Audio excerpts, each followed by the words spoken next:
హైదరాబాద్ ఆసిఫ్ నగర్లో పోలీసులు కర్డన్ సెర్చ్ నిర్వహించారు. వచ్చే పార్లమెంట్ ఎన్నికలను దృష్టిలో ఉంచుకుని ప్రజల్లో భయాలను పోగొట్టేందుకు సెర్చ్ చేసినట్లు పోలీసులు తెలిపారు. సుమారు 120 మంది పోలీసులు ఈ సెర్చ్లో పాల్గొన్నారు. ఈ కార్యక్రమంలో రౌడీ షీటర్లతో పాటు అసాంఘిక కార్యకలాపాలకు పాల్పడుతున్న వారికి కౌన్సిలింగ్ ఇచ్చారు.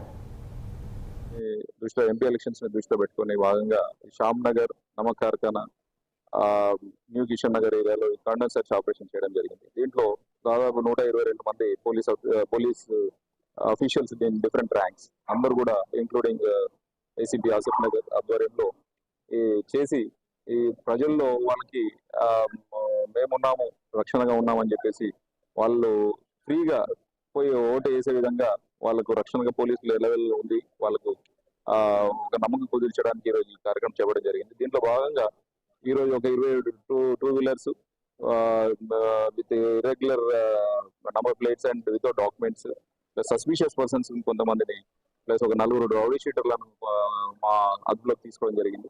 కొంతమంది సస్పిషియస్ అండ్ సస్పెక్టెడ్ పర్సన్స్ కూడా ఎంక్వైరీ చేసి వాళ్ళ యాక్టివిటీస్ ని కూడా ఎంక్వైరీ చేయడం జరుగుతుంది. పార్లమెంట్